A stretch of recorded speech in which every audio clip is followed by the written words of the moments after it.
Hello friends, my name is Faraz Alam and welcome to my channel the Hustle Academy. और मैं आज आप लोगों के लिए एक वीडियो लेके आया हूँ कि प्राइस एक्शन क्या होता है। लोग जानना चाहते हैं ना कि मैं अक्सर वीडियो में यूज़ करता हूँ कि मैं प्राइस एक्शन ट्रेडर हूँ, प्राइस एक्शन ट्रेड करता हूँ, ठीक है।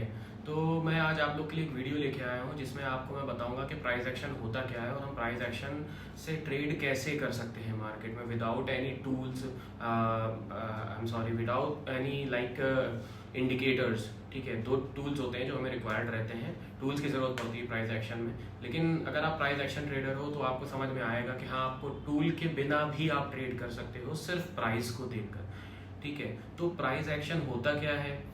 देखो, सिंपल से दो वर्ड्स है ना, ये प्राइस और एक्शन। प्राइस क्या एक्शन लेता है, that is called price action. ठीक है, ये हम पता कैसे लगाते हैं?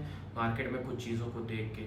ठीक है, वो मैं आपको भी वीडियो में आगे अपनी स्क्रीन शेयर करूंगा, तब बताऊंगा आपको कि हम उसको कैसे यूज़ करते हैं, क्या क्या चीज़ों की हमें रिक्वायरमेंट रहती है प्राइस एक्शन ट्रेड करने के लिए। तो बहुत सिंपल होता है प्राइस एक्शन ट्रेड करना। अगर आपको एक बार प्राइस एक्शन आ गया तो आपको मार्केट में किसी भी और चीज़ की ज़रूरत नहीं पड़ेगी। ठीक है, लोग तमाम चीज़ें यूज़ करते हैं, आप लोग देखते होंगे ना, लोग मजाक बना रहे होते हैं इंस्टाग्राम पर और फेसबुक पर कि are you still using indicators, are you still using those lagging indicators. Indicator हमेशा लैग करता है। ठीक है, प्राइस पहले चलता है, इंडिकेटर बाद में बताएगा आपको क्या हुआ। तो इसलिए इंडिकेटर पे डिपेंड होके आप ट्रेड नहीं कर सकते। आपको प्राइस एक्शन ट्रेडर बनना पड़ेगा अगर आपको अच्छी ट्रेड लेनी है। ठीक है, तो चलो मैं अपनी स्क्रीन शेयर करता हूँ और आपको दिखाता हूँ कि प्राइस एक्शन होता क्या है। एक कॉपी और पेन ले लो, अच्छे से इसको नोट कर लो, आपको बहुत हेल्प करेगा ये प्राइस एक्शन सीखने में। तो चलो फ्रेंड्स, शुरू करते हैं कि प्राइस एक्शन क्या होता है। ठीक है, देखो यहाँ पे मैंने लिखा हुआ है स्क्रीन पे सबसे पहले कि व्हाट इज़ प्राइस एक्शन। ठीक है, तो देखो प्राइस एक्शन जो है ना, दो चीज़ों से बनता है। सबसे पहले हमें क्या चाहिए होता है, एक सपोर्ट और एक रेजिस्टेंस। ठीक है, अब ये सपोर्ट क्या होता है सबसे पहले समझना। ठीक है, जैसे मैं इस चेयर पे बैठा हुआ हूँ या मैं कहीं खड़ा हुआ हूँ या मैंने किसी वॉल से बैक अपनी लगा के रखी हुई है। ठीक है, वो चीज़ मुझे गिरने नहीं दे रही है। ठीक है, अब गिरने नहीं दे रही है तो मेरे लिए क्या बन गई, वो चीज़ मेरे लिए सपोर्ट बन गई। ठीक है, तो वैसे ही चार्ट पर एक सपोर्ट होता है और एक रेजिस्टेंस होता है। अब कोई चीज़ मुझे आगे अगर नहीं बढ़ने देती, ठीक है, मैं आगे बढ़ना चाह रहा हूँ और वो चीज़ मुझे रोक रही है, मुझे आगे नहीं बढ़ने दे रही, तो मेरे लिए क्या बन गया, वो रेजिस्टेंस। ठीक है, वो मुझे रोक रही है। ठीक है, अब जैसे मैं यहाँ बैठा हुआ हूँ, अगर मैं ऊपर निकलना चाहूँ, मैं सोच रहा हूँ इस कमरे से मैं ऊपर चला जाऊँ, तो मुझे क्या करना पड़ेगा, सीढ़ियों से जाना पड़ेगा। लेकिन अगर मैं सोचूं यहाँ से उछल के मैं ऊपर चला जाऊँ, ठीक है, या यहाँ पे एक सीढ़ी लगा लूँ मैं सीधी एकदम, एक वो सीढ़ी लगा के मैं सोचूं ऊपर निकल जाऊँ, तो मैं कहाँ पे टकराऊँगा, जाके छत पे। ठीक है, अब वो छत मेरे लिए क्या है, रेजिस्टेंस है। ठीक है, तो जो चीज़ रोके वो रेजिस्टेंस है, और जो चीज़ सपोर्ट दे, जो ठहराव लाए, जैसे कि ये एक मैंने टेक लगाया इस पर अपनी चेयर पे। ठीक है, तो ये मेरे लिए क्या है, एक सपोर्ट है। तो ये एक चीज़ सपोर्ट बन गई, और जो चीज़ मुझे ऊपर जाने से रोक रही है वो मेरे लिए रेजिस्टेंस है। ठीक है, तो ये सपोर्ट और रेजिस्टेंस होता है। अब ये चार्ट पे हम कैसे देखते हैं। ठीक है, चलो तो चार्ट पे की तरफ हम चलते हैं, एक सेकेंड। ठीक है, अब देखो सपोर्ट और रेजिस्टेंस क्या होता है। चलो मैं कुछ लाइंस खींच देता हूँ आपके लिए। ठीक है, अब हम जब चार्ट पे समझने जा रहे हैं तो हमें चार्ट के हिसाब से काम करना पड़ेगा। जैसे ये पहला लाइन है, ये मान लो कोई स्टॉक है, पर्टिकुलर स्टॉक है।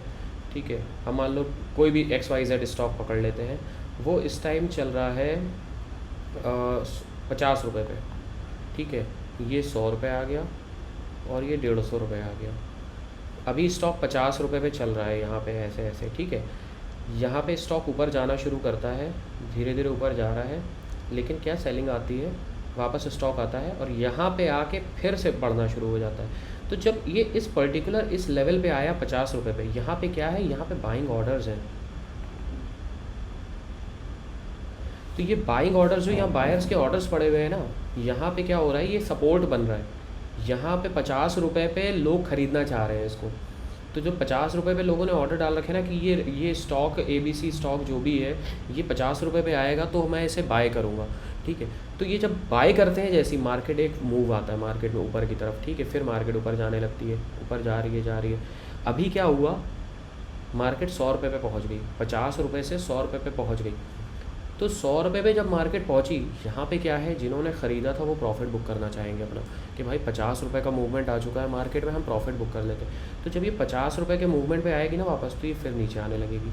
ये इस तरीके से चलता है। यहाँ पे क्या मिला हमें, बाइंग ऑर्डर से, तो क्या था, ये हमारा सपोर्ट था जहाँ से मार्केट वापस ऊपर उठ गई। और यहाँ पे जहाँ पे लोगों ने बेचना शुरू कर दिया, ये हमारा रेजिस्टेंस है, क्योंकि इसने इसको ऊपर जाने नहीं दिया। ठीक है, ये सपोर्ट जहाँ से मार्केट उठती है और रेजिस्टेंस जहाँ से मार्केट गिरती है। ठीक है, अभी इसको मिटा देते हैं।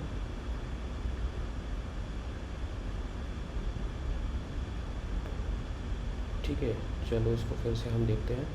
अभी क्या था कि मार्केट ने यहाँ से रेजिस्टेंस ले लिया,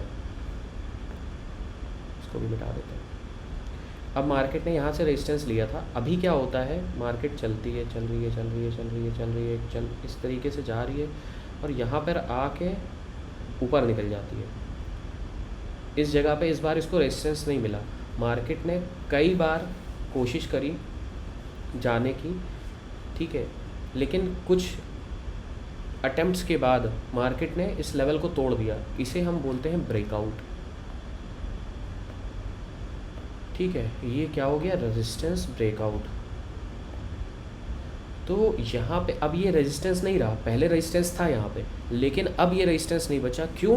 क्योंकि मार्केट ने इसको तोड़ दिया। अब मैं उछल के अगर छत को तोड़ के ऊपर चला जाऊँ तो मैं कहाँ रुकूँगा जाके। ठीक है, मार्केट ने तोड़ा, और तोड़ने के बाद वापस इस पर। ठीक है, क्यों? क्योंकि पहले ये रेजिस्टेंस था, अब ये सपोर्ट बन चुका है।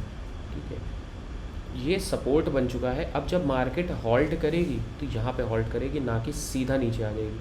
हाँ, आ सकती है नीचे, उसमें डाउट नहीं है, मार्केट कुछ भी कर सकती है, आप मार्केट से आगे नहीं बढ़ सकते। मार्केट हमेशा आपको सरप्राइजिंग मूव देगी, लेकिन हाँ, हम प्रोबेबिलिटीज़ के साथ काम करते हैं कि मार्केट में क्या हो सकता है। तो ये अब जब सपोर्ट बन गया है तो मार्केट अब यहाँ पे हॉवर करेगी। ठीक है, अगर इसको ऊपर जाना है तो ऐसे निकल जाएगी ऊपर, वरना ये यहाँ पे जो है, अगर ये वीक होगी मार्केट, ये अगर ब्रेकआउट की जगह ये फेक आउट हुआ, मतलब कि मार्केट ऊपर गई लेकिन सस्टेन नहीं करी, वापस आ गई अपनी रेंज में। तो इसमें दो केसेस होते हैं, या तो ये ऐसे ऐसे करके ऊपर चली जाएगी, या फिर ये ऐसे ऐसे करके नीचे आ जाएगी। ठीक है, देन अगेन हमें इसका सपोर्ट मिलेगा, इस लेवल का। मार्केट अगर आएगी, ठीक है, ऐसे ऐसे आ रही है, ये सपोर्ट मिला, यहाँ पे बायर्स फिर से बैठे हुए हैं। हो सकता है इससे नीचे भी चला जाए अगर वीक है स्टॉक, लेकिन चांसेस ये भी हैं मैक्सिमम कि यहाँ से फिर ऊपर जाएगी और इस लेवल को फिर से टेस्ट करेगी। इस बार ब्रेकआउट जो फेक आउट हो चुका था, ये ब्रेकआउट हो सकता है, यहाँ से मार्केट अब की बार ऊपर निकल सकती है। ठीक है, तो क्या हुआ कि जो पहला हमारा रेजिस्टेंस था, पहले सपोर्ट था, मार्केट गई, ठीक है, सपोर्ट था, इस बार क्या हुआ, ये रेजिस्टेंस ये सपोर्ट बन गया रेजिस्टेंस तोड़ने के बाद। तो हम इस पेज पे आ जाए, ये हमारा जब रेजिस्टेंस बन चुका है, ये सपोर्ट बन चुका है, ये रेजिस्टेंस नहीं रहा। अब मार्केट क्या करेगी, नेक्स्ट रेजिस्टेंस जो ये है इसको टेस्ट करेगी, मार्केट आएगी ऊपर, इसको टेस्ट करेगी, फिर यहाँ से गिरेगी तो ये सपोर्ट बनेगा। ओके, तो ये चीज़ समझ में आ गई, सपोर्ट और रेजिस्टेंस क्या होता है। बहुत सिंपल है, चार्ट पे देखोगे तो और अच्छे से समझ में आएगा। अभी चार्ट समझ नहीं आएगा, इसलिए जो है एक खुद ही मैं अपनी ड्राइंग्स पे मैं समझा रहा हूँ। ठीक है, तो ये सपोर्ट और रेजिस्टेंस हो गया। कहाँ, अब एक देखो, अब क्या होता है ना कि कुछ मार्केट्स होती हैं, सपोर्ट और रेजिस्टेंस को मैं थोड़ा सा और समझाना चाह रहा हूँ। ठीक है, मार्केट कई तरीके की होती हैं, जैसे मैंने आपको बताया था ना, मार्केट एक ट्रेंडिंग मार्केट होती है जिसमें मार्केट ऐसे चलती है। ठीक है, और अगर मार्केट का ट्रेंड डाउन ट्रेंड है तो मार्केट ऐसे चलेगी। ठीक है, अभी क्या होता है, जैसे मैं अब चलो इससे पहले एक चीज़ ये समझ लेते हैं। ठीक है, ट्रेंड्स, वही चीज़ जो मैं वहाँ समझा रहा था, वही चीज़ अब मैं बताने जा रहा हूँ आपको कि सपोर्ट और रेजिस्टेंस और कहाँ काम आता है। अब देखो, प्राइस एक्शन में हमारा पहले क्या था, सपोर्ट और रेजिस्टेंस मैंने बता दिया आपको। अब ट्रेंड ऑफ मार्केट, ठीक है, ट्रेंड ऑफ मार्केट क्या होता है, जब मार्केट या तो अप ट्रेंड में होता है, ठीक है, डाउन ट्रेंड में होता है, या फिर क्या होता है, साइडवेज।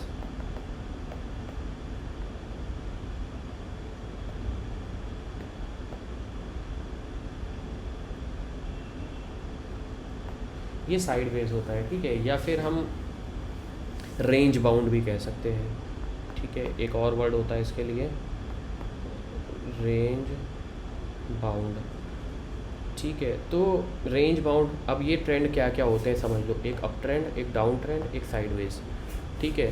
तो देखो, ये जब मार्केट एक सेकेंड, ठीक है। तो देखो, मार्केट जब अप ट्रेंड होता है तो मार्केट ऐसे चलता है, मार्केट में एक मूव आया, मार्केट ने करेक्शन लिया, एक इम्पल्सिव मूव आया, फिर करेक्शन लिया, फिर मार्केट में ऐसे मूव आया, फिर करेक्शन लिया, ये कंटिन्यू अप ट्रेंड में चल रहा है, ठीक है। अब इसको हम समझते कैसे हैं, देखो, अगर ये मार्केट का लो था, ठीक है, तो ये क्या था, हाई, मार्केट ने ये लो बनाया और ये हाई बनाया, ठीक है। अब क्या होता है, जब मार्केट एक अप ट्रेंड में चल रही होती है, तो अगर ये हाई है तो इसको हम क्या कहेंगे, ये लो है, ये हाई है, तो ये हमारा क्या होना चाहिए, हायर लो। इस लो से ऊपर है ये, तो ये हायर लो हो गया हमारा, ठीक है।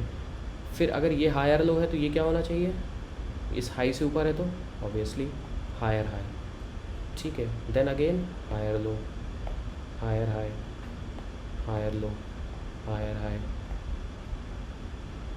एंड हायर लो, ठीक है। तो अब जब ये हायर हाई और हायर लो मिल रहा है, हमें चार्ट पे जब देखेंगे कैंडल्स को, अभी कैंडल्स क्या है, कैंडल्स कैसे देखनी है, प्राइस एक्शन में उसका क्या रोल है, बहुत अहम रोल है, बहुत इंपॉर्टेंट है, वो मैं आपको बताऊंगा आगे वीडियोस में, ठीक है। लेकिन अभी हम प्राइस एक्शन समझ रहे हैं कि प्राइस एक्शन में हमें क्या क्या देखना होता है, और प्राइस एक्शन हमको किस तरीके से देखना है कि हम समझ जाएं कि मार्केट में क्या ट्रेंड चल रहा है, कहाँ पे ट्रेड लेनी है, ठीक है। तो सिंपल सी, एकदम सिंपल तरीके से मैं समझा रहा हूँ, ये हायर हाई है, ये हायर लो है, ठीक है। जब ये हायर हाई और हायर लो आपको मिलेगा, आपको खुद ही समझ में आ जाएगा। पहली बात तो जब आपको चार्ट पढ़ना आ जाएगा, आपको समझ में खुद ही आ जाएगा कि मार्केट का ट्रेंड क्या है, ठीक है। फ़िलहाल सिंपल तरीके से बता रहा हूँ। अब जब ये हायर हाई हायर लो मिलता है, ठीक है, अभी मार्केट यहाँ से निकला इस लो से और इसने हाई बनाया, ठीक है, ये हमारे लिए क्या बन जाएगा, रेजिस्टेंस, ठीक है। और ये क्या बन गया, सपोर्ट। ऑब्वियसली ये जितनी जगह पे मार्केट हॉल्ट लेके नीचे आ रहा है, ये रेजिस्टेंस है, ये सपोर्ट है, ये रेजिस्टेंस है, ये सपोर्ट है, ये भी रेजिस्टेंस है, ये सपोर्ट है, ठीक है। तो ये रेजिस्टेंस सपोर्ट बन गया। अब मार्केट जब नीचे जाता है, ठीक है, ऐसे ऐसे ऐसे ऐसे ऐसे ऐसे, ये, ठीक है। अब देखो, जैसा सेम उधर सीन था वैसे ही सेम इधर भी सीन है, ये क्या है, हाई, ये लो। अब बताओ यहाँ पे क्या बनने वाला है, ऑब्वियसली ये हाई है, ये भी एक हाई है, लेकिन ये इससे नीचे है ना, तो ये लोअर हाई हो गया, और ये लोअर लो। इससे नीचे है ना, इस वाले लो से नीचे है, तो ये लोअर लो हो गया, लोअर हाई, लोअर लो, लोअर हाई, लोअर लो, लोअर हाई, लोअर लो, ठीक है। सिंपल, ये डाउन ट्रेंड है हमारा। अब यहाँ पे क्या सपोर्ट रेजिस्टेंस है, ऑब्वियसली सपोर्ट हमेशा नीचे मिलेगा, रेजिस्टेंस ऊपर मिलेगा, resistance support, resistance support, resistance support, resistance support, ठीक है। तो ये हमारा हो गया, ये दो तरीके की मार्केट हो गई, ये up trend market,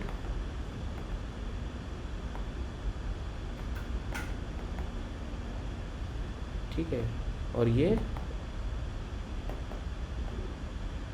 down trend market, ठीक है। तो ये दो तरीके की मार्केट हो गई। अब थर्ड मार्केट क्या होती है, देखो, थर्ड मार्केट को हमें समझने के लिए, अप ट्रेंड में मार्केट ऊपर जा रही थी, डाउन ट्रेंड में मार्केट नीचे आ रही थी, ठीक है। लेकिन साइडवेज मार्केट क्या होती है, जब मार्केट लो बनाती है, हाई बनाती है, देन अगेन लो, अगेन हाई, लो हाई, लो हाई, लो, ठीक है। तो यहाँ पे ना हायर हाई है, ना लोअर लो है, ना हायर लो है, ना लोअर हाई है, कुछ नहीं है यहाँ पे, ठीक है। यहाँ पे सब सेम है, हाई लो है खाली यहाँ पे, ठीक है। तो ये हमारा रेजिस्टेंस,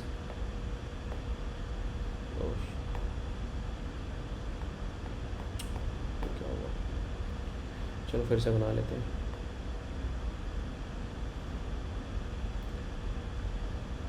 ठीक है, तो ये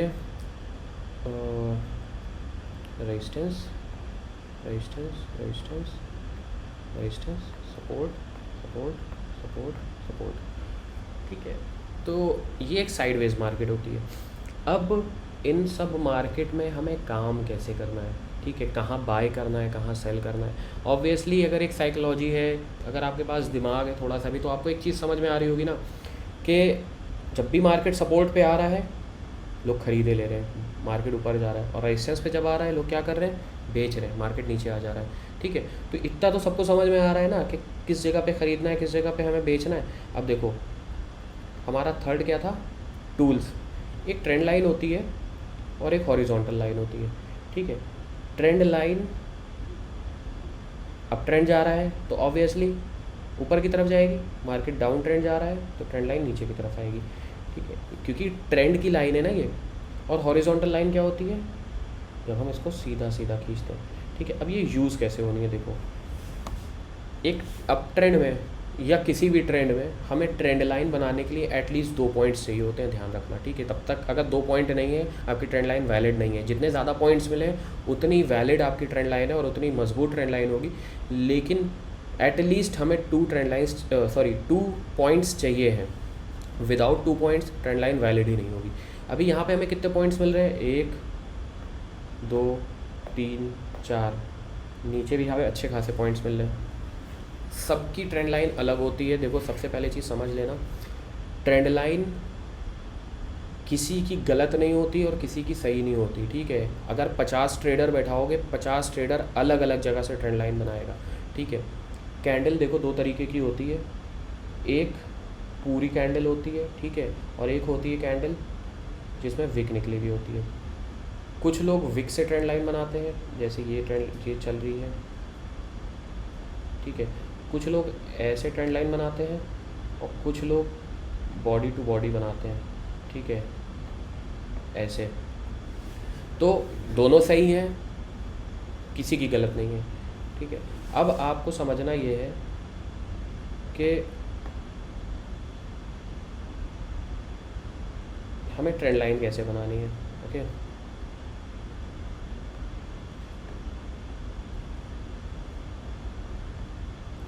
अब देखो सिंपल सी चीज़ समझो, रेजिस्टेंस से रेजिस्टेंस हमें जोड़ना है, ठीक है, सपोर्ट से सपोर्ट जोड़ना है। ड्राइंग अच्छी नहीं है इसलिए ट्रेंड लाइन टेढ़ी हो गई है, वरना चार्ट पे जब आप देखोगे तो ट्रेंड लाइन एकदम मजबूत, एकदम सीधी लाइन जाएगी, ठीक है। या फिर हम चैनल पहले ड्रॉ कर सकते थे और उसके बाद जो है हम अपना ट्रेंड लाइन बना सकते थे। तो ये एक ट्रेंड लाइन हो गई। जब ये ट्रेंड लाइन आपको मिल जाएगी ना, तो आगे भी आप, अब चलो मैं इसको नए पेज पे दिखाता हूँ आपको, ठीक है। ये ट्रेंड लाइन बना ली हमने ऐसे, ठीक है, ये चैनल बना लिया हमने ट्रेंड लाइंस का। अगर हमारा एक अप ट्रेंड चल रहा है तो चैनल बहुत अच्छा वर्क करता है, ठीक है। ये आई मार्केट, यहाँ तक आई, रेजिस्टेंस लिया, देन नीचे आई, फिर सपोर्ट लिया, फिर ऊपर गई, रेजिस्टेंस लिया, ठीक है। अभी ये 2 पॉइंट हमें मिल चुके हैं, ट्रेंड लाइन वैलिड हो गई है हमारी। अब हमें समझ में आ रहा है कि मार्केट इसी चैनल में घूम रही है, इसी ट्रेंड लाइन से बार बार रेजिस्टेंस ले रही है और सपोर्ट ले रही है। ये हमारी ट्रेंड लाइंस बनी हुई हैं, ठीक है। तो करना क्या है हमें, जब तक के देखो छोटा छोटा सा रिस्क होगा। अगर आपको लग रहा है कि मार्केट रेजिस्टेंस पे आके बार बार नीचे जा रही है, ठीक है, तो मार्केट जब नेक्स्ट टाइम आपको यहाँ मिलेगी, ठीक है, प्राइस यहाँ आया, आपने यहाँ पे जो है सेल कर दिया, शॉर्ट सेल बोलते हैं, ठीक है, आपने यहाँ शॉर्ट सेल कर दिया। अब क्या होगा भाई, अभी मैंने सपोर्ट रेजिस्टेंस में आपको क्या बताया था, 2 केसेस होते हैं। या तो मार्केट क्या करेगी, यहाँ पे थोड़ा सा कंसोलिडेट करके ऊपर निकल जाएगी, ये एक हेल्दी पैटर्न होता है। अगर कंसोलिडेशन हो रहा है और उसके बाद ब्रेकआउट आ रहा है, ये एक ब्रेकआउट होता है, फेकआउट नहीं होता। वन शॉट अगर मार्केट ऐसे आई और यूं ही तोड़ दिया, बहुत ज़्यादा चांसेस होते हैं कि वापस यूँ ऐसे आ जाएगी, ठीक है। तो हम इसको ट्रेड नहीं करते, हम ट्रेड इसको करते हैं ज़्यादातर कंसोलिडेशन के बाद जब हमें मिलता है ये ब्रेकआउट। तो आपको क्या करना है, यहाँ पे आपको सेल करना है, अपना एसएल रखोगे आप ट्रेंड लाइन के ऊपर और टारगेट आप यहाँ तक का लोगे, ठीक है। इससे ज़्यादा का टारगेट मत लेना, क्यों, क्योंकि यहाँ से आपको बार बार देख रहे हो 1 2 3 बार मार्केट यहाँ से सपोर्ट ले सकती है। तो अभी भी चांसेस हैं कि मार्केट यहाँ से सपोर्ट ले ले, हो सकता है, क्योंकि मार्केट प्रोबेबिलिटीज़ पे चलती है। मैं आपको पहले बता चुका हूँ, कोई 100% नहीं कह सकता मार्केट यहाँ से सपोर्ट लेगी। अगर कोई कह रहा है तो भाई दो ही केसेस हो सकते हैं, या तो वो झूठ बोल रहा है या भाई उसके अंदर कोई सेटिंग है, उसको पता है मार्केट कहाँ जाने वाली है आज। सेटिंग वाले बहुत ही कम होते हैं, होते ही नहीं हैं, ठीक है। और 100% सही कोई नहीं हो सकता, इसलिए वो झूठ ही बोल रहा है, बेवकूफ़ बना रहा है। तो सिंपल सी चीज़ समझो कि यहाँ पे मार्केट आएगी, इस जगह पे, यहाँ पे आपको एग्ज़िट करना है, ठीक है। और अगर आप चाहते हो कि आपको फिर से मार्केट में एक ट्रेड मिल जाए, एंट्री कर लो, यहाँ पे बाय कर लो एसएल लगा के। ये एसएल हो गया, बाय कर लो, फिर टारगेट यहाँ तक का ले लो, ठीक है। इस तरीके से आपको ट्रेंड लाइन पे काम करना है, ओके। यही सेम चीज़ डाउन ट्रेंड में भी आएगी। भाई डाउन ट्रेंड में मार्केट में आपने ये ट्रेंड लाइन बना ली, ठीक है, मार्केट गई, सेल करा, एग्ज़िट, दोबारा एंट्री करनी हुई, बाय करा, एग्ज़िट, बस ये ट्रेंड लाइंस हो गई। सपोर्ट रेजिस्टेंस, अब समझ में आ गया कि सपोर्ट जो मैंने बताया वो कहाँ पे काम आएगा। सपोर्ट आपका काम आएगा एक इस तरीके की मार्केट में, ठीक है। एक और मार्केट जो साइडवेज बताई थी, साइडवेज मार्केट में जल्दी ट्रेड नहीं करता, ठीक है, बड़े टारगेट से मिल पाते हैं उसमें। भाई एक ये रेजिस्टेंस मिल गया, ये हॉरिजॉन्टल लाइन हमारी रेंज बाउंड मार्केट में काम आती है, ठीक है। सपोर्ट रेजिस्टेंस पे भी आप हॉरिजॉन्टल लाइन बना सकते हो, क्योंकि बहुत सारे सपोर्ट्स मिलते हैं। वो लाइव चार्ट जब मैं आपको स्क्रीन उस पर दिखाऊंगा ट्रेडिंग व्यू पे, तब आपको पता चलेगा कि हॉरिजॉन्टल लाइन कहाँ कहाँ काम आती है, ओके। तो मार्केट गई, सेल करा, एग्ज़िट कर दिया। जो यहाँ अगर सेल नहीं करा था तो यहाँ बाय कर लिया, यहाँ पे एग्ज़िट कर दिया। ये रेंज बाउंड मार्केट ऐसे चलती है, ठीक है। ये support support support, resistance resistance resistance, buy sell, buy sell, ठीक है। यहाँ पे भी सेल कर लो। तो सिंपल है, कोई टफ़ नहीं है। प्राइस एक्शन से ज़्यादा सिंपल मुझे कुछ नहीं लगता। तमाम इंडिकेटर्स आते हैं, लोग पागल बने रहते हैं, एल्गो ट्रेडिंग करते हैं, ठीक है, वो तो सबसे बेकार चीज़ होती है। लोग सॉफ्टवेयर बना रहे हैं, बेच रहे हैं, खैर वो एक अलग टॉपिक है। इंडिकेटर्स यूज़ नहीं करने हैं। इंडिकेटर्स से आप हेल्प ले सकते हो, मूविंग एवरेजेस होते हैं उनसे आपको एक थोड़ी सी हेल्प मिलेगी, ठीक है। वॉल्यूम्स होते हैं, वॉल्यूम से आपको एक हेल्प मिलेगी। वॉल्यूम से पता चलता है हमें कि हाँ ब्रेकआउट के टाइम पे ब्रेकआउट सही है कि नहीं, वॉल्यूम इंक्रीज़ हो रहा है, डिक्रीज़ हो रहा है। RSI होता है, रिलेटिविटी स्ट्रेंथ इंडेक्स, ठीक है, ये हमें स्ट्रेंथ दिखाता है, क्या मोमेंटम है मार्केट में। तो ये कुछ इंडिकेटर्स हैं जिनके नाम लिए जो मैं खुद यूज़ करता हूँ, ठीक है, हर चार्ट पे मेरे रहते हैं। इनसे ट्रेड नहीं मैं लेता, एग्जीक्यूशन में हेल्प नहीं करते ये मेरी, बट हाँ ये एक मार्केट को समझने में मेरी हेल्प ज़रूर करते हैं कि हाँ मार्केट में इस टाइम क्या चल रहा है। तो ये चीज़ हो गई। अब देखो, ये मैंने जो है ट्रेंड लाइन, ये टूल्स हैं हमारे, ये भी मैंने बता दिया आपको। ट्रेंड कितनी तरह के होते हैं ये भी बता दिया आपको। सपोर्ट रेजिस्टेंस क्या होता है ये भी बता दिया आपको। ये 3 इम्पॉर्टेंट चीज़ें हैं जो प्राइस एक्शन में कवर करी जाती हैं, ठीक है। अब क्या होता है ना कि इन तीनों से प्राइस एक्शन बनता है, लेकिन मोस्ट इम्पॉर्टेंट चीज़ क्या है, कैंडल स्टिक, ठीक है। अब इस कैंडल स्टिक से हमारे पैटर्न्स बनते हैं। जैसे कुछ पैटर्न्स होते हैं, एक सेकेंड, ठीक है, कुछ पैटर्न्स होते हैं जो मेरे फेवरेट पैटर्न है, जैसे कि डबल टॉप, ठीक है, डबल बॉटम, W कह सकते हो आप, M या W, ठीक है। एक पैटर्न बनता है हमारा मार्केट में, पोल एंड फ्लैग, ये बुलिश फ्लैग होता है। इसी तरीके से पोल एंड फ्लैग, ये इन्वर्टेड पोल एंड फ्लैग है, ये बेरिश होता है। ये हमेशा एक चैनल बनाता है इस तरीके का, ये हॉरिजॉन्टल लाइन बनाता है। ये जब ब्रेकडाउन आता है, रीटेस्ट देन एंट्री, ये सब पैटर्न कैसे ट्रेड करने हैं, स्ट्रक्चर कैसे बनता है, क्या है, ये सब मैं आपको बताऊंगा, ठीक है। वीडियोस धीरे धीरे करके मैं बना रहा हूँ और आप लोग को हेल्प करने में मदद कर रहा हूँ, लेकिन सब्सक्रिप्शन मैं देख रहा हूँ बहुत कम आ रहा है, तो यार सब्सक्राइब करो, तो थोड़ा काम करने में मज़ा है मुझे भी। चैनल सब्सक्राइब करो, लाइक करो, ठीक है। तो ये प्राइस एक्शन का वीडियो हमारा आज इतना ही था, ज़्यादा बड़ा वीडियो, कल एक वीडियो बनाया था 27 मिनट का, वो किसी ने मुझसे कह दिया भाई थोड़ा लेंदी वीडियो है, शॉर्ट बनाया कीजिए, 2 पार्ट में बना दिया करिए। तो अब कैंडल स्टिक्स क्या है, कैंडल स्टिक पैटर्न कैसे यूज़ होते हैं, कैंडल स्टिक पैटर्न कैसे कैसे बनते हैं, कितना टाइम फ्रेम पे हमें देखना है, कौन सा, ये सारी चीज़ें जो है एक नेक्स्ट वीडियो में बनाऊँगा मैं। अभी वीडियो थोड़ा लेंदी हो जाएगा, तो सीखो इसको और कोशिश करो कि चार्ट खोलो, ट्रेडिंग व्यू का अकाउंट खोलो और उस पे देखने की कोशिश करो कि हाँ मुझे कहाँ कहाँ पे ये ट्रेंड लाइंस मैं बना सकता हूँ, इसको लाइव बनाने की कोशिश करो। ठीक है, बाकी मैं उस पर ट्रेडिंग व्यू वाले के लिए प्राइस एक्शन पे ये हॉरिजॉन्टल लाइन और ट्रेंड लाइंस और जितनी भी हैं ये सब, इसके लिए एक वीडियो अलग से बना दूंगा जिससे आपको चार्ट पे भी समझने में आसानी हो। और अगर कुछ समझ नहीं आता है तो भाई टेलीग्राम का लिंक है मेरे चैनल में, जाओ मैसेज करो, पूछो, मैं हेल्प करूँगा उस चीज़ में। ठीक है, तो चलो बस इतना ही था इस वीडियो में। और दिवाली आ रही है तो सबको मेरी तरफ से दिवाली की बहुत बहुत बधाइयाँ, और अच्छे से दिवाली मनाओ सब लोग। बस इतना ही था, चलो बाय बाय, होती है नेक्स्ट वीडियो में मुलाकात, बाय बाय।